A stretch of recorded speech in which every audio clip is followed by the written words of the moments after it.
मेरे इस चैनल पर आने वाले सभी दर्शकों को और श्रोताओं को मेरा सादर सप्रेम नमस्कार। इस चैनल के माध्यम से 190 वर्ष का ईस्ट इंडिया कंपनी से आने से लेकर ब्रिटिशर्स के जाने तक का एक लंबा संघर्ष का इतिहास, बलिदान का इतिहास, कुर्बानी का इतिहास, संघर्ष का इतिहास, अपनी जान हथेली पर रख करके भारत माँ की स्वतंत्रता के लिए मर मिटने वालों का इतिहास, स्वतंत्रता रूपी महायज्ञ में अपने आप को आहुत कर देने वालों का इतिहास। लेकिन आज़ादी दो लोगों ने लेके दी और एक पार्टी ने लेके दी। ऐसा क्रूअल मजाक, ऐसा गंदा मजाक, बल्कि उनका क्या रोल रहा और उन्होंने देश को क्या नुकसान पहुंचाया है। जब आज़ादी के लिए क्रांतिकारी संघर्ष कर रहे थे, सशस्त्र चुनौती दे रहे थे, तब भी उन्होंने, उस पार्टी ने उस समय क्या पाप किया है। और असहयोग आंदोलन 1920 से पहले तो वो सहयोग ही कर रहे थे, उसके बाद भी इनडायरेक्ट सहयोग ही था, अंग्रेजों को सूट करता था। आएंगे 4 दिन 2 दिन सत्याग्रह करेंगे, क्या फ़र्क पड़ता है। सशस्त्र चुनौती देने वालों से वो भी डरे हुए थे, कांपे हुए थे, भयभीत थे, सहमे हुए थे, और हमेशा उनके गर्दन पर तलवार रहती थी कि ये कभी भी हमें एक ही समय में। और चंद्रशेखर और जयपाल जैसे महान क्रांतिकारियों ने जो एक मैसेज अंग्रेजों के कानों तक, कोई भी क्रांतिकारी पकड़े जाने के ऊपर सबका एक कॉमन सा स्टेटमेंट रहता था कि अंग्रेजों को बता दो कि बॉम्ब फैक्ट्रियां देश में लग गई हैं और उन बॉम्ब फैक्ट्रियों के अंदर बनने वाले बॉम्ब जो हैं वो इतने बड़े पैमाने पर बन रहे हैं सारे देश में, आपको पता नहीं है, लेकिन वो बन रहे हैं। एक ही दिन और एक ही घंटा तय किया जाएगा और उस 1 घंटे के अंदर जहां जहां अंग्रेज दिखेगा बॉम्ब से उड़ा दिया जाएगा। उनकी पत्नियों को और बच्चों को मौका देंगे हम सुरक्षित वापस जाने का, लेकिन हर अंग्रेज को, पुरुष को समाप्त कर दिया जाएगा। ये बात हमेशा उनके ध्यान में रहती थी। और आखिरी अटैक जो नेताजी सुभाष चंद्र बोस, रास बिहारी बोस की बनाई हुई आज़ाद हिंद फौज का, सेना का जो नेतृत्व नेताजी सुभाष चंद्र बोस कर रहे थे, वो आखिरी अटैक ने भी बहुत बड़ा काम किया। परंतु उसके पहले सशस्त्र क्रांति ने ही, सशस्त्र चुनौतियों ने ही उनको मजबूर किया था। मैं इस चैनल के अंदर उन महान क्रांतिवीरों को आपके सामने ला के दे रहा हूँ, जो रख रहा हूँ आपके सामने, उनको श्रद्धांजलि दे रहे हैं, स्मरण कर रहे हैं। वो लोग जिन्होंने सचमुच में सर्वस्व निछावर किया, लेकिन कहीं इतिहास का उनको हिस्सा नहीं बनने दिया गया। लेकिन मेरे ये 342 वीडियोस आने वाले समय में, इस 190 वर्ष की 400 से ऊपर की वीडियोस, और आज सिंध के राजा दाहिर से नेताजी सुभाष चंद्र बोस तक की 1000 से ऊपर वीडियोस अज्ञात उन क्रांतिवीरों की, नीम के पत्थरों की, मौन तपस्वियों की आपके सामने मैं जब ला रहा हूँ, तो आपको लगेगा कि हमारी जनरेशन ने उनको स्मरण किया है और आज की जनरेशन को उनका परिचय दिया गया है। इन काले अंग्रेजों ने लाख कोशिश की कि ना जाए लोगों के पास, लेकिन वो जा रहा है। मेरा ये प्रयास आपको अच्छा लग रहा होगा। आज हम बढ़ते हैं उसकी तरफ जो मैं दे रहा हूँ इस काल के महान क्रांतिवीरों को, अज्ञात। आज का नाम भी आपको अजीब सा लगेगा, लेकिन काम देखिए इसके। अलूरी सीताराम राजू, अलूरी सीताराम राजू। हाँ, ऐसे कई वीर सपूत हुए हैं जिन्होंने स्वतंत्रता की चिंगारी देश के चप्पे चप्पे में जलाए रखी, अपने प्राणों की आहुति दी, किंतु समय के गुमनाम अंधेरे में कहीं छिप गए हैं। उनका भी अविस्मरणीय योगदान रहा है। माँ भारती को अंग्रेजों की सत्ता की बेड़ियों से मुक्त करवाने में वनवासियों ने अपना सर्वस्व लुटा दिया। मैंने ऐसे बहुत सारे आदिवासी और वनवासी नेतृत्व पर ध्यान दे करने वाले और भारत माँ की स्वतंत्रता की बेड़ियाँ जो स्वतंत्रता की बेड़ियां जो थीं उनको काटने के लिए खुद कट जाने वाले और स्वतंत्रता रूपी महायज्ञ में आहूत हो जाने वाले ऐसे बहुत सारे आदिवासी, वनवासी और सब वर्गों के लोग और देश के सभी दिशाओं के लोग मैंने आपके सामने रखे हैं। ऐसे ही अनगिनत स्वतंत्रता प्रेमियों में एक नाम आता है अल्लूरी सीताराम राजू का। ऐसे वनवासी जो प्रकृति की गोद में पले बड़े धरती पुत्रों की लंबी श्रृंखला में महान क्रांतिकारी अल्लूरी सीताराम राजू का नाम अग्रण्य है, सबसे आगे है। महापुरुषों में हम कभी मुकाबला नहीं करते आगे पीछे का, लेकिन उन्हीं आगे नामों में से ये भी एक नाम है। अल्लूरी सीताराम राजू का जन्म 4 जुलाई 1897 विशाखापट्टनम के पांडुरंगी गांव में पिता वेंकटराम राजू और माता सूर्य नारायणम्मा के आंगन में सीताराम राजू की किलकारी गूंजी, जो आगे चलकर भारतवर्ष की आज़ादी का बिगुल बनी। अंग्रेजों के खिलाफ नफरत की घुट्टी तो राजू को पिता ने बचपन में ही पिला दी थी। पिताजी ने अपने बच्चों को समझाते हुए बोलते थे, वो हमेशा समय समय पर बताते रहते थे। क्या बोलते थे कि अंग्रेज हमारे नहीं हैं और ना ही हमारे ये होंगे कभी, ये हमारे राष्ट्र को खोखला कर रहे हैं। बालक सीताराम राजू के मन में ये बात घर कर गई। बड़े होते होते उनके मन में अंग्रेजों के प्रति नफरत कुट कुट कर भर गई। काल के क्रूर हाथों ने बालक सीताराम राजू के सिर से असमय पिता का साया छीन लिया। सीताराम राजू की देखरेख उसके चाचा ने की। विपरीत परिस्थितियों के कारण वे उचित शिक्षा दीक्षा से वंचित रहे। समय चक्कर चलता रहा। बालक सीताराम राजू ने तरुणाई की दहलीज पर कदम रखा ही था कि आज़ादी की खातिर उनकी बुझाएं फड़फड़ाने लगीं। हाथों ने तीर कमान संभाला। बस फिर क्या था, एक वनवासी क्रांतिकारी से जा मिले। राष्ट्रीयता की भावना जागृत करने वालों का संग राजू को भी भा गया और संघर्ष की ज्वाला में कूद पड़ा। अल्लूरी सीताराम राजू साधु सन्यासियों के संग राजू ने भ्रमण आरंभ कर दिया। साथ ही घुड़सवारी, तीरंदाजी, ज्योतिष शास्त्र, इन सब विद्याओं का भी अध्ययन आरंभ हो गया। अध्ययन चल रहा था। सन 1920 में सारा भारत गांधी जी के असहयोग आंदोलन की लहर में बह रहा था। यद्यपि उसके पहले वो सहयोगी कर रहे थे, लेकिन इसके बाद भी असहयोग क्या था। लेकिन उसके बाद उनका जितना भी गांधी का काम रहा, वो गांधी का काम अंग्रेजों को सूट करता था। ये मैं कई बार इन पृष्ठों को आपके सामने रख चुका हूँ, रखता रहूँगा। जिन लोगों के कारण देश को आज तक उसकी कीमत चुकानी पड़ी है, ऐसे लोगों के मैं उदाहरण रखता रहूँगा आपके सामने। हाँ, आंध्र प्रदेश में भी ये आंदोलन गांधी जी का ये असहयोग आंदोलन उत्कर्ष पर था।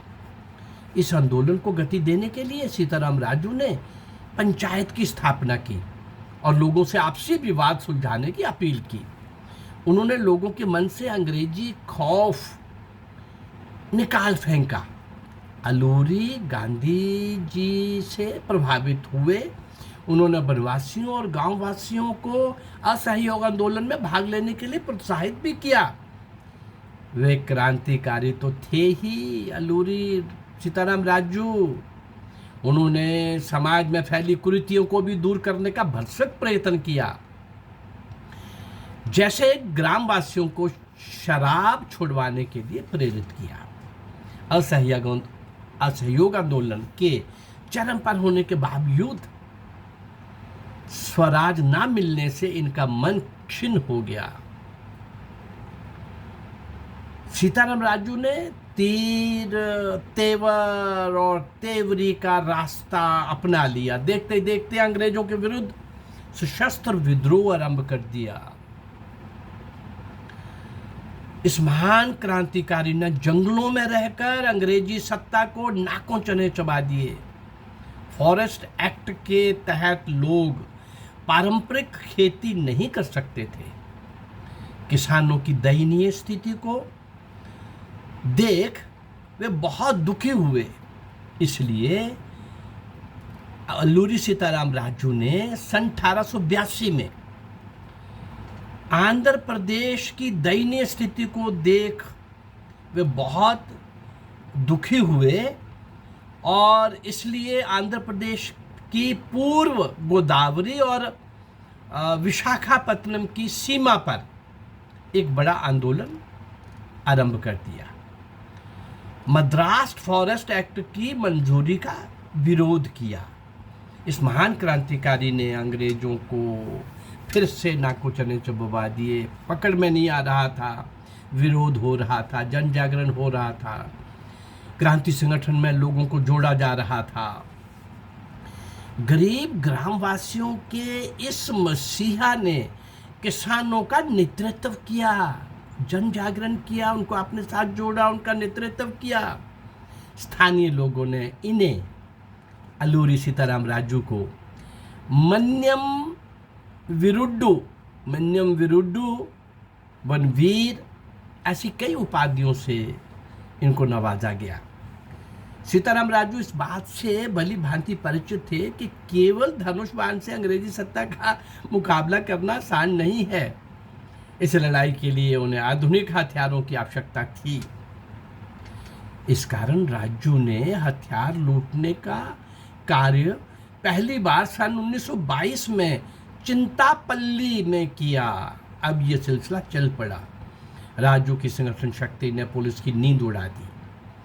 अंग्रेजों को सीताराम राजू के कारनामों के आगे मुंह की खानी पड़ी। परिणाम फलस्वरूप पुलिस ने थाने में हथियार रखने छोड़ दिए। कब आएगा लूट के चला जाएगा। आंध्र प्रदेश के रंपा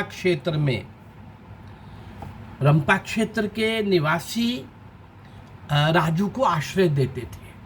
कहीं भी कार्रवाई करने के बाद ये वहाँ पहुँच जाता था और वहाँ के एक एक बच्चा इनको हथेली पर रखता था राजू को।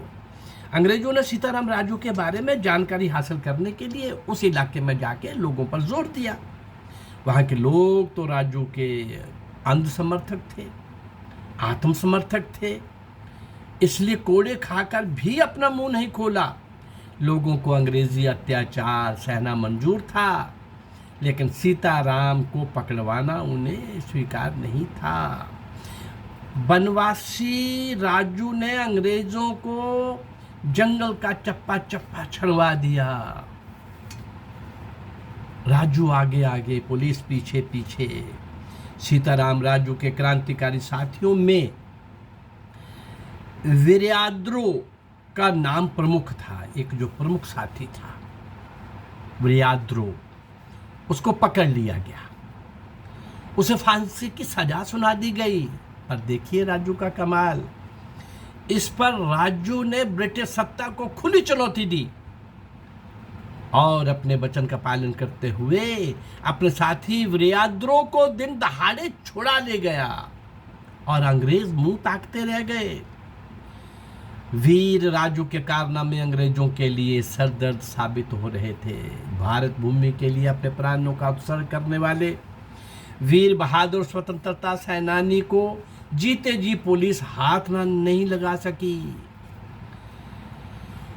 इसलिए 7 मई को सीताराम राजू को धोखे से पकड़ लिया गया। उन्हें गोली मार दी गई। पकड़ते ही गोली मार दी गई कि अगर हम पकड़ के ले जाएंगे तो लोग छुड़ा लेंगे। इतना लोगों के अंदर इनका स्थान था, मान था। भारत माँ का ये सपूत राष्ट्र के प्रति अपना कर्तव्य निभाते निभाते बलिदान हो गया। सीताराम राजू की कर्तव्य निष्ठा को नमन करते हुए उनकी याद में 1986 में भारतीय डाक विभाग ने एक टिकट जारी किया। तेलुगु में अल्लूरी सीताराम राजू पर एक फिल्म भी बनी है। आंध्र सरकार ने डिग्री के पाठ्यक्रमों में अल्लूरी की जीवन गाथा को स्थान दिया है। फिर भी ऐसे महान क्रांतिकारी हुए हैं जिन्होंने जान हथेली पर रखकर स्वतंत्रता के लिए कार्य किया, संघर्ष किया, बलिदान दिया। उनके बारे में आज की पीढ़ी को पता होना चाहिए। बच्चों के मन में देशभक्ति के बीज बोने हैं तो ऐसे महान लोगों के जीवन की प्रेरणास्पद सामग्री मुहैया करवानी चाहिए, पता लगना चाहिए। आज यदि हम स्वतंत्र हैं, हमारा कोई स्वतंत्र वजूद है, विश्व पटल पर हमारी कोई पहचान है, तो इसका श्रेय उन वीर सेनानियों को, क्रांतिवीरों को, देशभक्तों को, उन नीम के पत्थरों को, उन बलिदान हुए उन भारत माँ के सपूतों को जिन्होंने भारत की बलवेदी पर अपने प्राणों की आहुति दी। भारत की बलिवेदी पर भारतीय स्वतंत्रता के लिए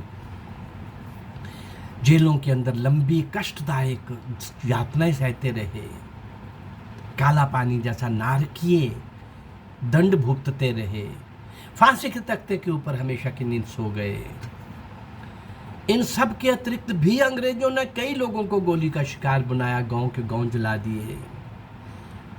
इतनी मुश्किल से मिली आज़ादी और वो भी अधूरी, उसको हम ये कहें कि ये चरखे ने दी है और ये अहिंसा ने दी है। मैं कई बार बता चुका हूँ, इन क्रांतिवीरों के परिणाम स्वरूप हमें आज़ादी मिली थी। इनको याद ना रखना और इनको भुला दिया गया, इनको कहीं सामने नहीं लाया गया ताकि वो दो लोगों का नाम और एक पार्टी का नाम हमेशा बना रहे। अब सत्य उजागर हो रहा है। मेरे जैसे और भी कई लोग, और स्वतंत्रता के 75 वर्ष पर जो कार्यक्रम हो रहे हैं, भारत सरकार भी ऐसे कुछ लोगों को ढूंढ ढूंढ के ला करके और रेडियो में, टीवी में कुछ दर्शा रही है। मेरी भी इन वीडियोस के ऊपर एक बहुत बड़ा टीवी सीरियल बनने जा रहा है। सितंबर में उसकी शूटिंग चालू हो जाएगी और 1000 अज्ञात नायक और नायकों पर 2-3 हज़ार 4,000 एपिसोड बनेंगे। शायद इतना लंबा, इतना बड़ा सीरियल कोई आज तक नहीं बना होगा। अब कोशिश हो रही है और इस कोशिश को मेरे जैसे व्यक्ति भी और भी लोग लगे हैं। मेरे से जो बन पा रहा है वो मैं कर रहा हूँ। मेरा ये प्रयास अगर आपको अच्छा लग रहा है तो मेरे इस प्रयास को आप अप्रिशिएट कर सकते हैं, मेरे चैनल को लाइक करके, सब्सक्राइब करके और इसको शेयर करके। नमस्कार, जय भारत, जय हिंद।